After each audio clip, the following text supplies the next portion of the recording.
Sa lahat ng first-timer, kapag nai-introduce ng negosyo na to, ang lagi nilang sinasabi, ay hindi ko linya yan. Ay hindi ko yan field. Ay parang hindi para sa akin yan. Ay parang hindi siya safe because hindi ka sure kung 70,000 talaga every month. Dito na lang ako sa quincenas katapusan. Dito ako, safe. Magkano? 18,000, 20,000 per month. 10,000 dito, 10,000 dito. Pero dito, sumusuka ka ng dugo, hindi pa tataas sahod. Ang dami pang chumichismis sa'yo. Umangat lang to ng 1,000. Ha? Tandaan mo, yung 18,000 mo, nagsimula ka. Umangat, nag-19,000. Yung mata ng mga nakapaligid sa'yo, para ka nang sinusumpa. Ako nang sip-sip yan, no? Grabe ka sip-sip yan, no? 18,000 lang dati yan, 19,000 na ngayon. Tapos sabi pa ng katrabaho mo, uy, may gagawin tayo. Ikaw lahat gumawa niyan, ikaw may interest eh. Di ba, galit na galit sa'yo? Nagpapatayan para dito at nagsisipag para dito. Pero pag ikaw pumasok ng M Global at tatamad-tamad ka, ito ang makukuha mo.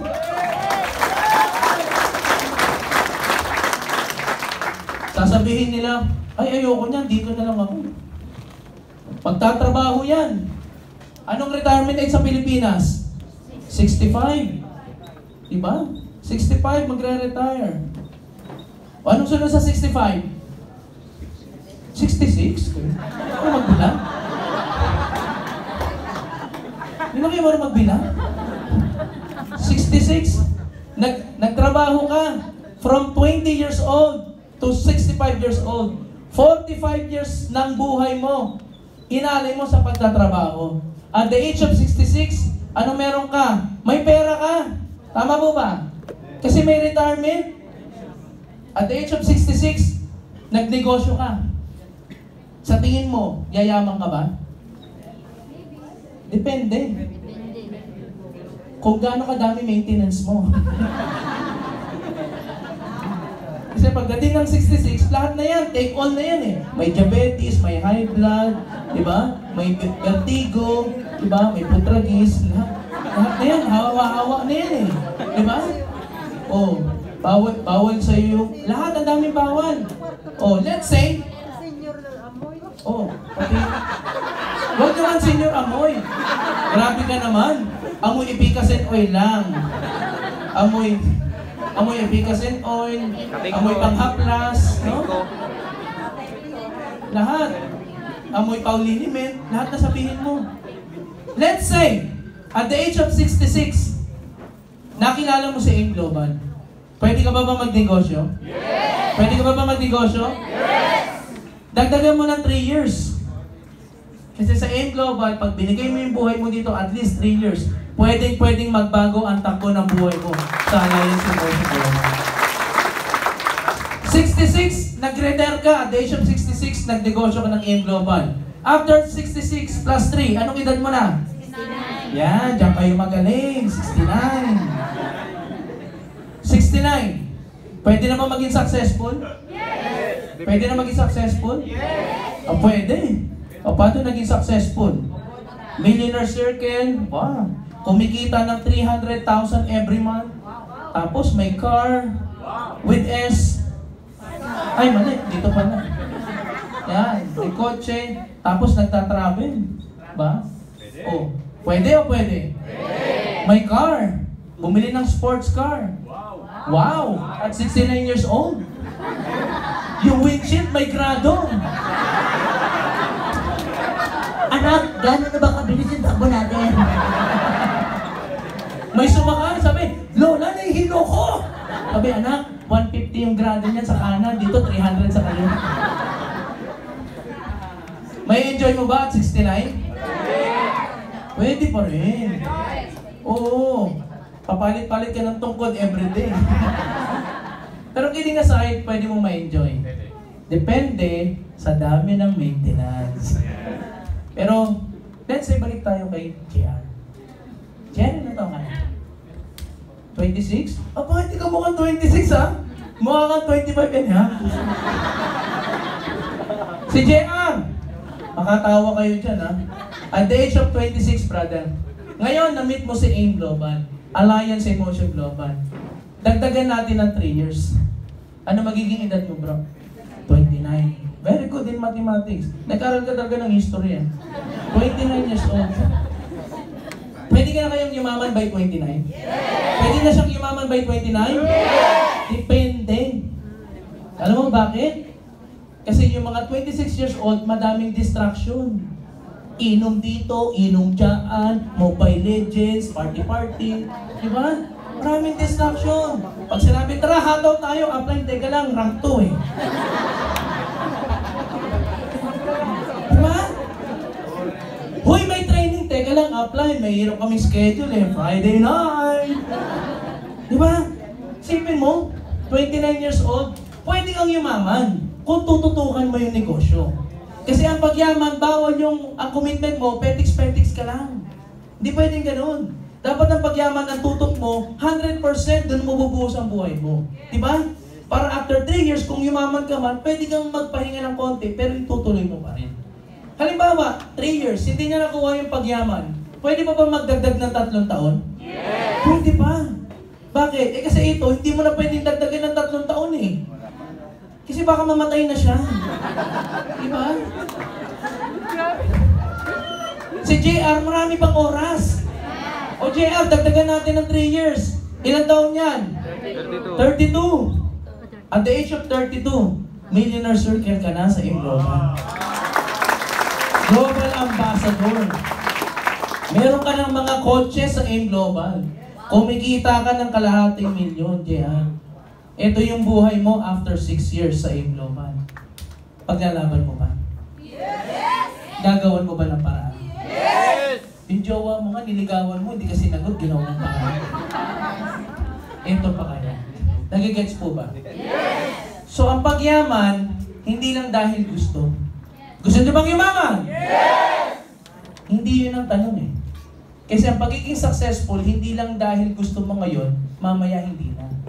Ang pagyaman ay commitment. Can you say commitment? Commitment! Kasi kung wala kang commitment, yumaman, never ka talagang yayaman. Kasi ang pagyaman, gusto mo o hindi mo gusto, tatrabahuin mo. Madali o mahirap, gagawin mo. Kumain ka o gutom ka, gagawin mo.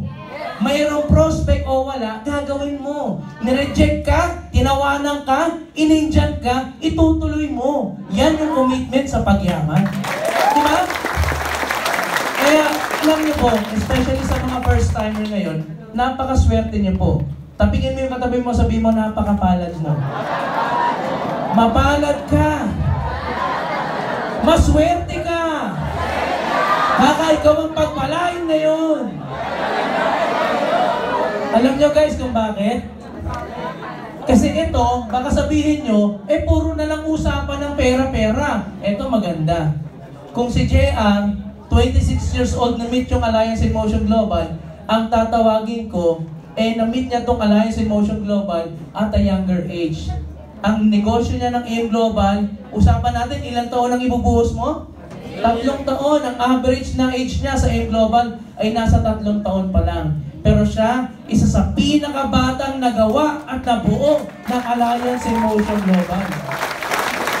Isa sa pinakabatang milyonaryo, isa sa pinakabatang maraming kotse, at isa sa pinakabata na masasabi natin na nagbago ang buhay with Alliance Emotion Global. At alam nyo, ang pinaka-best part, hindi lang siya basta nabago yung buhay. Out of 6 million distributors ng AIM Global sa buong mundo, top 11 lang naman ang tatawagin ko ngayong araw na ito. Ang tanong, ready ka na bang makita at marinig ang kwento ng mga yumaman sa AIM Global? Handa ka na ba? Ready ka na ba? Ulitin ko, ang pagyaman nasa palakpak, nasa padya, nasa sigaw. Kasi kung hindi mo magawang pumalakpak at pumadyak at sumigaw, paano pa yung pagyaman? Sabi mo, iyo. Kaya kung sinong pinakamamaingay, sinong pinakamalakas ang palakpak, sinong pinakamalakas ang susunod sa tao na to? Handa ka na ba? Subukan nga natin 1 milyon! Aba, ang dami gustong yumaman O sige, ano magandang gawin natin? Parang talagang yung pagyaman mo, talagang preparado, talagang nag-iinit pa. Yung mga palad mo, paglapat mo agad, kiskisin mo ganyan. Yan. Sige, i-ready mo. Huwag mo sampalin yung katabi mo, ha? Ano sabi ko lang, kiskisin mo lang. Ulitin natin, ha? Para yung pagpalakpak mo talaga nag-uumabaw talagang energy at taas-taas. Ready ka na? 1 milyon! 2 milyon! Let's all stand up at bigyan ng milyon palakpak! Our top 11! Northern! Brother Nash! Hosanna!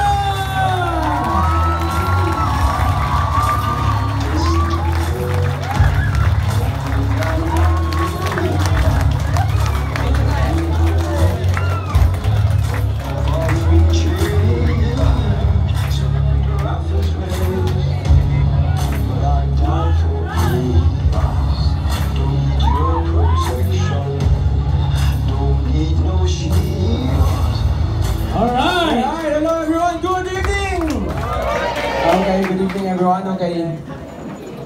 By the way, palakpakan naman natin si Sir Freddy sa napakagandang presentation. Hello po sa inyong lahat. Okay, thank you sa pagpunta po dito sa ating office ngayong gabi at excited akong sabihin sa inyo yung mga gusto ko pong i-share sa inyo.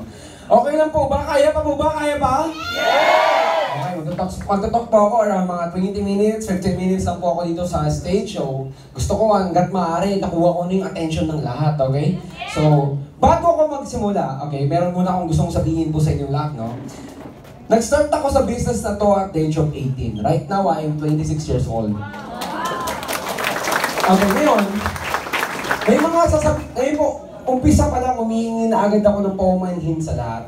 Alam niyo po dito sa negosyong ginagawa natin, very important na nangi-inspire kami, na pinapakita namin ano yung pwede mangyari sa iyo pag sineryoso mo to, pag ginalingan mo sa negosyo natin. Kaya sana, wag niyo, may mga ipapakita kaming pictures, may mga ikikwento kaming results, sana wag niyo pong tignan yun sa point of view na niyayabangan mo namin kayo.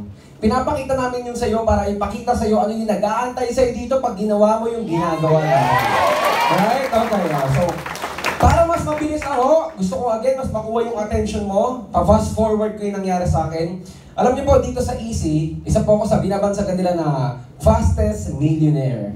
Kasi I earned my first million in 39 days. Ay, pinapakali naman po yun. Okay, ngayon yun. Okay, Sa team po namin, yung mga taong sumama po sa akin, mga taong nagtiwala po sa akin, alam niyo po ba, 2 years na kami sa Easy, and in 2 years, we created 20 plus millionaires. Okay, bakit ko sinasabi? Again, gusto kong makuha yung attention mo. Okay, gusto kong makuha yung attention mo. Gusto kong makuha. Ngayon, magtuturo kami about sa pag-asenso. Sabi nila, bago ka daw magturo sa pag-asenso, dapat mas effective daw yung ituturo mo kung ikaw mismo nagawa mo daw bago mo ituro. Ngayon, gusto ko pong i-share sa inyong lahat, not to brag, again, gusto ko lang i-inspire kasi sobrang ganda ng opportunity na to. In 2 years, ang total income ko na 21 million. Okay, again. Ngayon, ang question, ito na. Paano ko nagawa yun? Gusto mo bang malaman? Yes! Okay, mahina excited nga ako pumunta dito. Galing pa ako ng Antipolo. Okay, gusto kong i-share sa inyo paano ko nagawa. Ituturo ko lahat. Gusto mo bang malaman? Yes! Okay, lahat gusto daw. Okay, so, quick, fast forward muna. Alam niyo po, nung nakita ko yung ganitong negosyo, yung mga panahon nagsisimula ako, 18 years old ako. Sabi, meron daw 3 klase ng reaction yung mga taong nakakita ng ganitong negosyo. Yung una, ito yung mga taong uninformed. Ibig sabihin ng uninformed, ito yung mga taong walang alam. Okay? Pangalawa, yung mga taong misinformed. Ito yung mga taong mali yung alam. Pangatlo, ito yung mga taong sumali na, mga taong informed. Alam mo, nung unang nakita ko yung ganitong negosyo, hindi ako magsisinungaling. Ang una kong thinking, scam. Ang una kong thinking, pyramiding yan. Hindi yan totoo. Di ba hindi totoo yung mga ganyan, pyramiding yan. Basta pag ganyan, kaliwa, kanan, triangle, pyramid yan. Scam. So ang akala ko sa ganito, isa ako sa mga taong misinformed. Ibig sabihin ng misinformed, mali yung alam. Pero alam mo, after kong umaten, okay, makinig po kayo sa akin ha, lahat po nang sasabihin ko dito, wag okay lang na kahit hindi ka maniwala. Do your own research, pwede ka mag-research. Alam mo ako, nung nakita ko to, sinearch ko, totoo bang maganda yan? Alam mo ito yung mga nakita ko, sinearch ko sa internet. Totoo ba yung networking, network marketing? Alam mo, bigla ko itong nakita. Okay, tingnan nyo ha. Oh, by the way, ito po ako nung nagsisimula ko. Yan yung itsura ko. Okay, gusto ko muna sabihin sa lahat, mabilisan lang yung background ko. Magulang ko nagtitinda ng gulay. Vegetable vendor. Hindi ako napagtapos ng pag-aaral. Undergraduate, walang experience sa kanya ng trabaho, kahit anong negosyo. Yung network marketing lang, ito lang yung ginawa ko. Kaya naging ganito yung life ko. Okay, tingnan nyo. Pagka-search ko po sa internet, ito nakita ko, tingnan mo, napakaganda. Okay, yung about sa doubt ko ng scam or what, sinagot na. Paano ba malalamang legal? Dapat approve daw ng Senate. O nakalagay daw sa Google, ayan, no? Sabi, Consumer Act of the Philippines. Okay? Approve daw ng Senado na yung network marketing is a legal and accepted way of business strategy in the Philippines. Palakpakan mo, sobrang legal. Okay, oh. Ito, hindi po EC o OVI lang na company yung nagsabi. Hindi po kami lang yung nagsabi. Yung Senado mismo, yung gumagawa ng batas. Meaning, legal pala talaga. Okay, next. Anong next na lumabas sa research ko? Nakita ko na bakit may mga bilyonaryo, mga sobrang kilalang tao, pinopromote yung networking. Akala ko ba pangit? Akala ko ba scam? Nakita ko, si Donald Trump, former president ng US, anong sabi niya? Tinanong siya, kung maghihirap ka, anong gagawin mo para yumaman ka ulit? Anong sagot niya? Oh, ang gagawin ko agad, I will make millions in the network marketing industry. Isipin mo, kung pangit to, bakit pinopromote ng mga naging bilyonaryo? Even si Bill Gates, ayun sabi niyo, if I will be given a chance to start all over again, ang pipiliin niya, networking. Ibig sabihin, yung ginagawa natin, even yung mga taong successful, naniniwala dito. Palakpakan mo naman yung negosyo ko na magawa natin. Oh, next, mabilisan lang. Alam mo ba, pagka-research ko, nakita ko rin, doon ko na-figure out, even pala yung mga paaralan, na mga big names sa paaralan, pinag-aaralan yung ganitong business. O, tingnan mo, pinag-aaralan sa AMA, pinag-aaralan ito sa Ateneo, the John Gokong Way School of Management, Ateneo de Manila. Nakalagay, network marketing, subject sa kanila. Sa Lasal, course sa kanila ay direct selling and network marketing. Bakit even yung mga magagandang paaralan, pinag-aaralan yung ginagawa natin? Kasi nakikita nila kung gaano kadami yung mga taong nagbabago yung buhay. Dahil dito. Speaking of millions, speaking of mga taong nagbabagong buhay, totoo ba yung sinabi ko kanina? Ito po, in-screenshot ko yung account ko. Nung sumali ako, ayan, zero. Zero left, zero right. Walang kahit ano. Okay? After 39 days, I earned my first million in our company. Ayan po. Yung cheque, nakapalitan sa bangko, na-convert ng cash. Hindi lang ako, even yung partner ko, yung girlfriend ko, dalawa kami. Umita rin siya ng 1 million in 67 days. Yan, nagtalk po kami sa Wawa Arena. Okay? Pero ito, meron muna akong tanong bago kayo pakita yung mga result ko. Okay.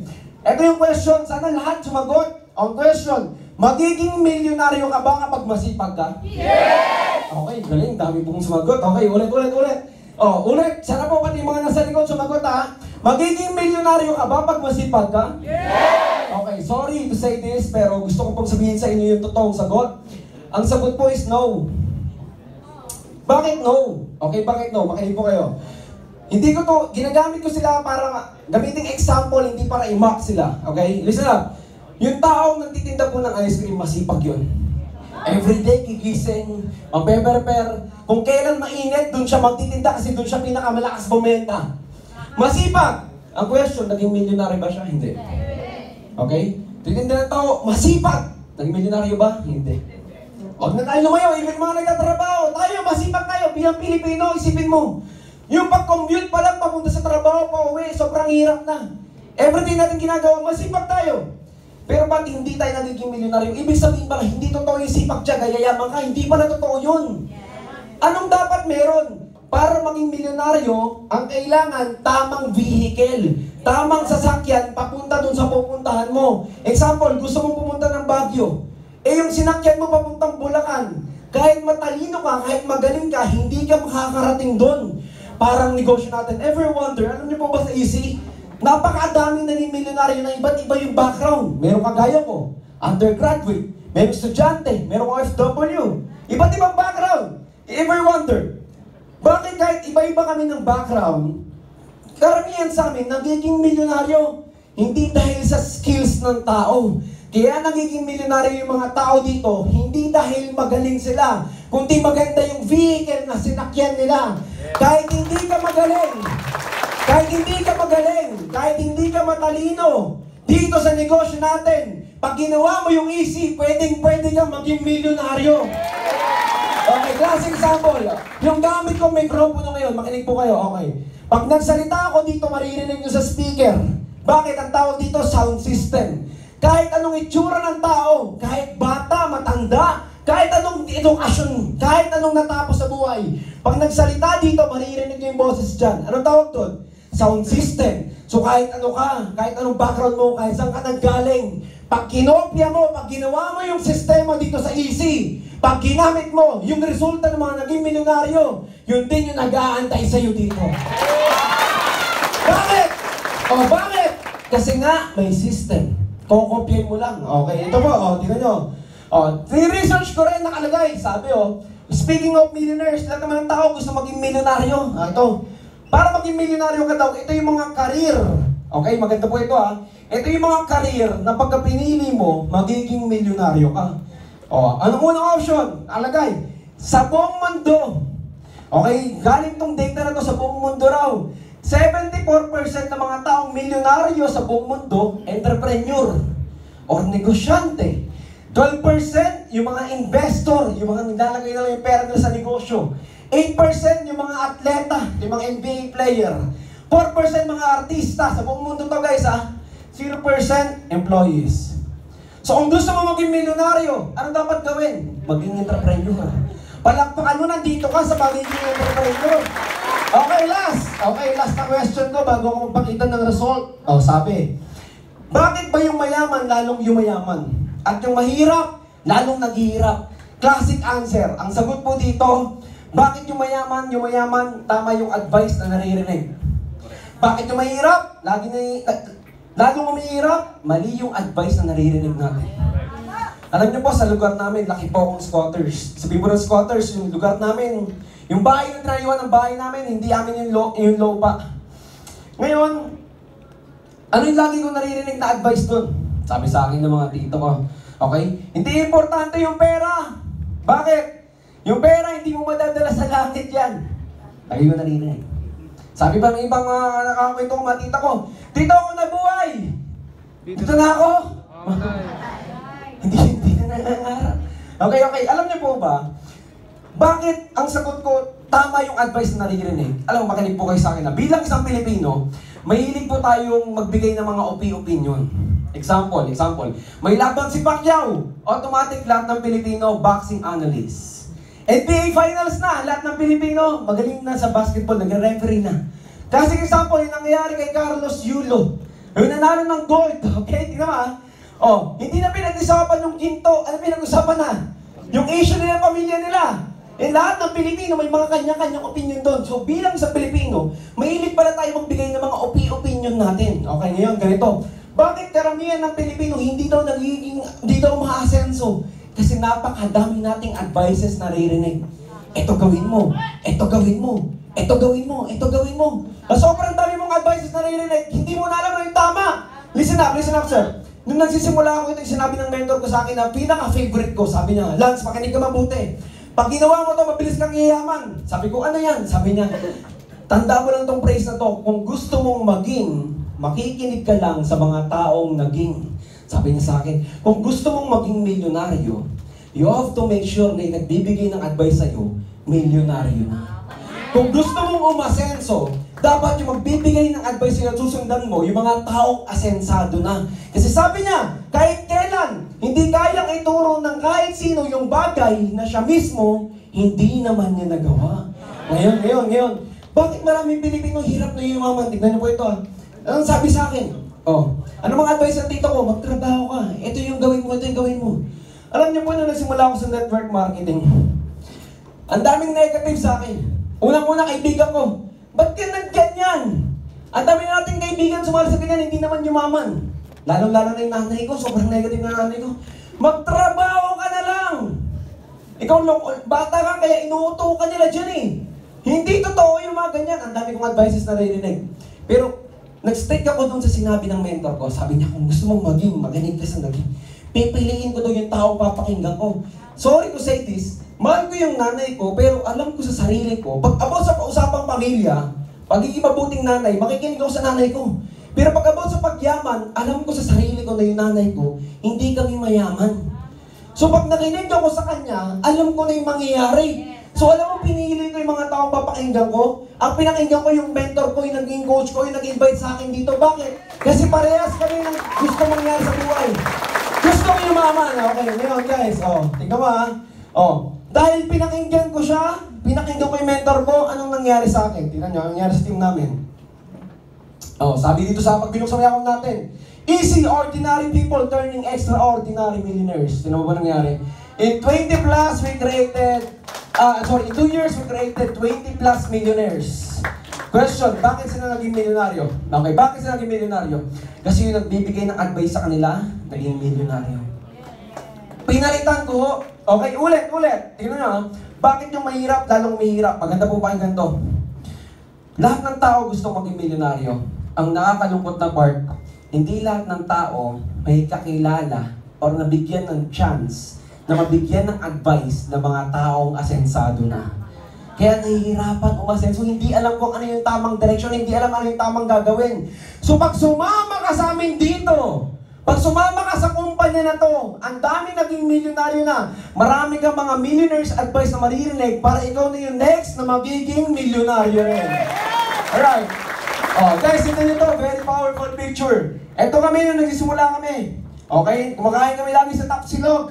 Yan yung mga kasama ko mangarap. Okay, after namin piliin yung taong papakinggan namin, yung mga buhay namin ngayon. May kanyang sports car na, no? Okay, ito na po kami ngayon. Okay, by the way, ito yung isang leader ko na to, yung kotse po niya, napapakita to sa GMA. Nire-rent ng mga artista sa palabas. Yung background ng lalaki to, alam niyo po yung background niya? Dating tambay. Isipin mo, tambay, paano magiging milyonaryo yan? Tambay, paano magkakaroon ng coaching ganyan yan? Kasi tama yung taong pinakinggan niya. Kahit matalino ka, kahit tamang tao ka, kung mali yung taong papakinggan mo, mali yung mapupuntahan mo. Pero kahit maling tao ka, kahit hindi ka magaling, kahit wala ka pang kahit anong na-achieve sa labas, pag nakinig ka sa tamang tao, magiging tama din yung buhay mo. Alright, ito po, isa. Namit naman namin to, si Rosemary, naka-coaching ngayon, bumili ito ng brand yung bahay niya. Nakabahay na, alam mo ang background niya? Sales demo. Okay, sales demo, high school graduate. Paano magkakaroon ng ganyan yan? Ito isa sa mentor namin, naka-top down na sports car. And ito po yung kotse ko, by the way. A Ford Mustang. Ito na po kami. Okay, mga batang nangarap, mga batang nagsimula dito, mga duwag lang dati, mga takot lang sumubok sa ganito. Buti na lang, nilaksan namin yung loob namin kasi yung pala yung nag-aantay. Imagine, Dati, pag mag-usap kami, anong option natin? Mag-jeep, magbabas, mag-train na tayo. Isipin mo ngayon, pag nag-ride kami, meron kaming dala-dala mga walkie-talkie. Kasi namimiss namin yung isa't isa, wala nang sumasabay sa kotse namin May tag-iisa na. So kaya kailangan meron kaming walkie-talkie. Kaliwa. Tara kanan tayo dito. Isipin mo, ito yung buhay na nag-aantay sa mga taong susubok sa kanilang negosyo. Alright, ito na po yung life ng team namin ngayon. Nag-rent kami ng yacht. I-celebrate sa kinandagat. Nag-rent ng club. Pag manunood kami ng sine, pinaka-favorite namin, i-rent yung buong sine. Kasi may iyain kami. May iya ako maganood ng popcorn, maingay. So gusto ko, solo na lang. Ayan, na-rent na lang namin yung buong cinema. Nag-claim kami ng check. Sabi ko, sabay-sabay tayo mag-click para masaya. Ang total ng nag-click namin, 14.4 million na commission. Galing sa kumpanya ko. Alam niyo po, okay, hindi ko sa minamak yung isang business partner ko. Kahapon lang sobrang itin ko, galing kami sa yacht party. Habang nag-celebrate kami, sabi ko, ang kasama ko sa yacht, lahat ng first timer, lahat ng bago. Habang nagsumasayo kami, may DJ, nasa gitna kami ng dagat. May isa doon sumisigaw siya, yes. Pagkatingin ko sa kanya, nagulat ako. Sabi ko, wala kang ipin. Ano po siya bungi? Sabi ko, wala kang ipin. Tumawa siya, dito lang talaga. Sabi ko, grabe, alam mo ba't ako nabaliw? Ba't pa ako nabaliw? Tingnan nyo Yung walang ipin po, matatanggap po ba ng maayos sa trabaho sa labas? Hindi. Pero isipin mo, nakasama sa yacht party namin. Ang para makasama ka doon, dapat ang total ng kinita mo, 100,000. Isipin mo paano nangyari yun sa taong yun. Ganun kaganda yung oportunidad na ginagawa mo. Kahit sino, kahit anong background, kahit anong physical appearance ng tao, pwedeng kumita ng malaki dito. Alright? O, ito naman po. Hindi naman sa magpamayabang. Gusto ko lang ipakita. Totoo bang naging milyonaryo ka? Totoo bang kumikita ka? Ito po, minsan mga kinikita natin 1 million. Minsan dalawa kami ng partner ko, kumita kami ng tag 2 million na income. Gusto mo ba yan? Nakakapag-travel sa abroad, naka 15 to 18 countries na ako. Ito po, pinaka-favorite na achievement ko, no, na